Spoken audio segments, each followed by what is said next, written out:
Et hop tout le monde, ici Vemaillé pour une nouvelle vidéo sur là ça sera sur une série. D'ailleurs je m'excuse de mon absence avec ce qui s'est passé avec le confinement et tout, c'est chaud de trouver le temps avec le travail qu'on nous donne et tout, mais on fait avec.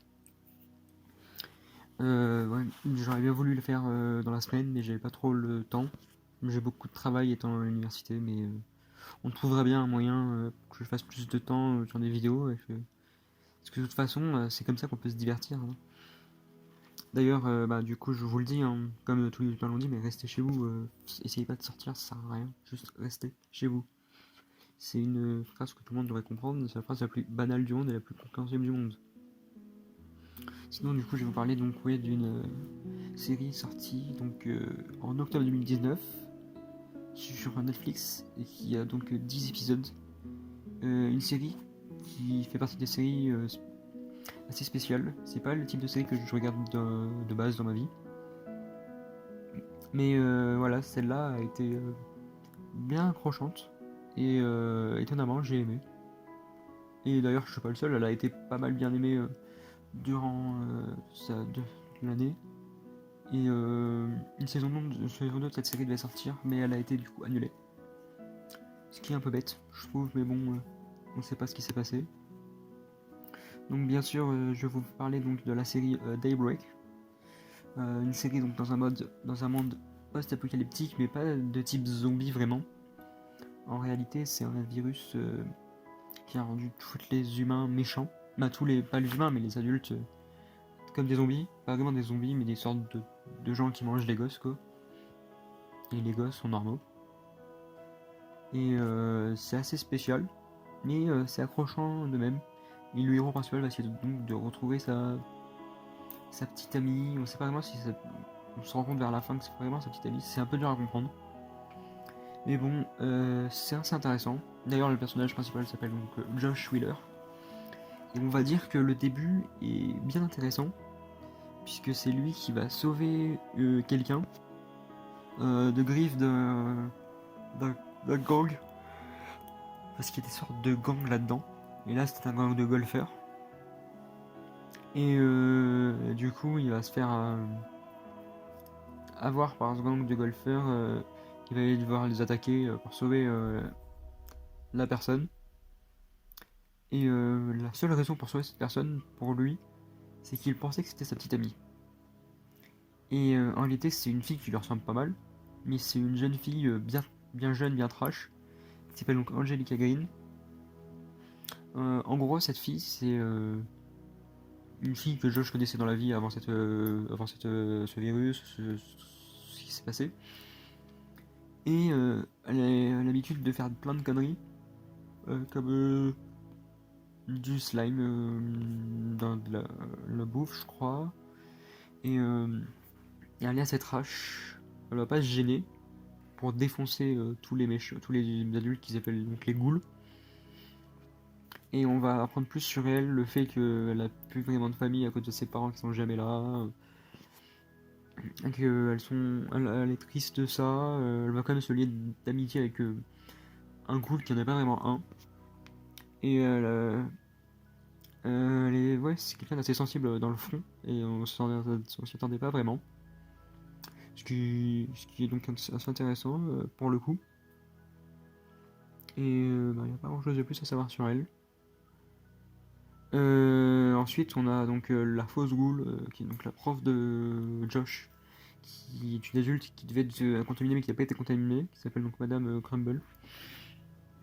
Et Mrs. Crumble. Et du coup, au fil de la saison, au début, ils vont essayer de voir si elle est vraiment une ghoul. Ils vont essayer d'en faire une esclave, des choses comme ça. Puis ils vont se rendre compte que non, et du coup, Angelica va essayer d'amitié avec elle, elle va l'aider à se sentir mieux, à changer de gang avec elle. Donc c'est bien assez intéressant. Et à la fin, je sais pas si on peut dire qu'on s'en doutait, mais en fait, pas vraiment. Elle va faire ça elle va se suicider pour gagner et détruire donc le grand méchant qui est une sorte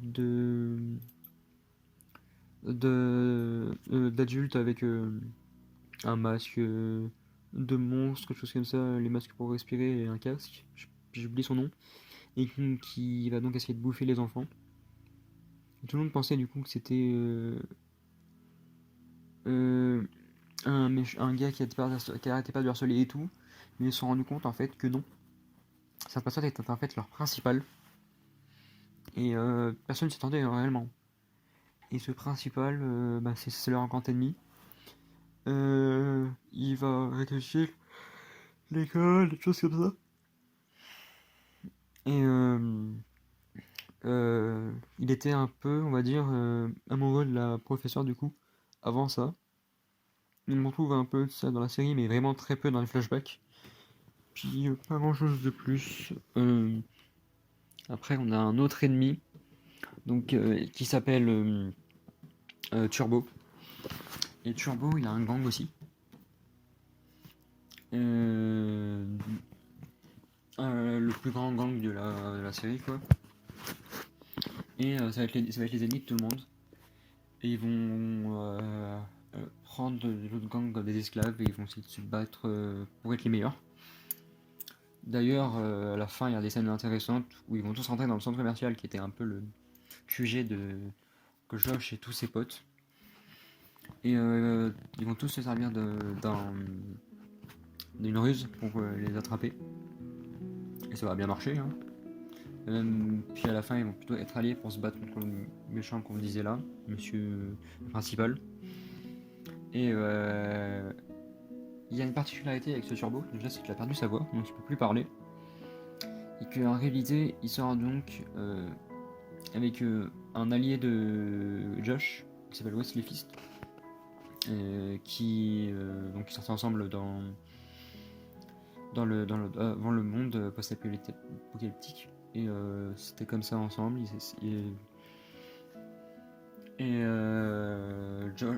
Wesley aime bien ce qui est arts martiaux et tout, donc il va beaucoup s'en servir parce qu'il a regardé pas mal de séries comme nous tous étant gosses en fait. C'est un truc assez réaliste dans le fond, même si le monde, parce que sans le mode post-apocalyptique, c'est assez réaliste.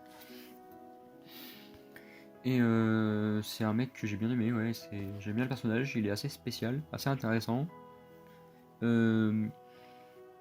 la fin, ça va donner une scène assez triste, parce que du coup, Wesley il va devoir faire un choix entre sa vie et la vie de son mec Turbo. Et dans ces choix-là, on va se rendre compte que ça va faire une sorte de combat au sabre et à la fin, je crois qu'il va tuer Turbo, je suis pas sûr. Ou les deux vont mourir. Et je sais plus si c'est ça ou si c'est pas le Josh qui va les réquisitionner pour qu'ils aillent l'aider. Mais c'est un truc de ce genre-là. Et on a pas mal de flashbacks entre les deux et leur ancien couple, donc ça, on verra bien. C'est assez intéressant et on se rend compte de liens dans le flashback entre chaque personnage. On a aussi un gosse qui est l'ami le dernier allié de Josh et qui avait choisi le centre commercial comme base de base. Il s'appelle Eli Kardashian. Kardashian avec un C, pas comme la famille Kardashian. Il a aussi un gosse de riche. Et il se déguisait comme le principal en tant que méchant pour faire peur aux gens. Mais ils vont se rendre compte que c'est tout à fait faux et ils vont pas s'en servir. Et à la base, lui devait aider Josh, qui sait où est sa copine, donc Sam, dans leur école, à la sauver. Mais il va se faire prendre, et donc il va mourir. Ce qui va donner une scène assez triste. Mais en soi, le personnage est un peu un gosse égoïste qui voulait tuer le Miss Crumble et qui veut tout pour lui. Mais qui va changer et qui va être plus intéressant par la suite. Donc enfin, on peut parler du personnage qui est un peu l'objectif de Josh, c'est sa copine Sam Dean. Et il va la retrouver dans l'école, et il va aller la sauver. Et ça va finir elle va essayer de les aider aussi. Elle va être là pour détruire le méchant là, le principal et tout. Et à la fin, en fait, elle va prendre place sur le trône et devenir un peu l'ennemi de Josh. On s'y attendait pas du tout. Au début de la série, mais au fil de la série, on va se rendre compte pourquoi. Et du coup, c'est un peu pour ça que la saison 2 c'est un peu triste, parce que ça aurait été intéressant de voir ça comme ça. Parce que, en gros, dans le flashback, on se rend compte, donc, il y a des flashbacks où comment ils se rencontrent, comment ils sortent ensemble, leur première fois et tout, c'est assez intéressant, c'est assez cool, bien amené. Puis on se rend compte qu'à vers la fin, dans le monde post-apocalyptique, et ben, il s'était un peu quitté. Et lui, le jour de ce problème, il voulait aller là. Il y avait un match de baseball ou de football américain, il fallait lui la voir pour le sport et tout. Mais il est arrivé trop tard. Ce qui fait et ben, que c'était encore son ex-petite amie et qu'elle l'a pas bien pris. Sachant que dans la série, il s'est aussi sorti avec une autre fille d'un autre gang. Et ça va pas trop aider, même si je crois pas qu'elle le sache. Mais voilà, c'est ce qui donne. Beaucoup de flashbacks et tout, et c'est bien amené. Et c'est donc une très bonne série, je conseille pas mal, si vous aimez ce style de série. Et c'est bien. C'est une série que je sais pas si il y a des extraits que je pourrais revoir plusieurs fois, qui pourraient me plaire à revoir plusieurs fois. Du coup, je vous la conseille fortement, surtout en période de confinement, 10 épisodes de 30 à 50 minutes, donc ça prend le temps, c'est assez cool. Et voilà, c'était Vmaillé pour une critique sur Daybreak. Et ciao!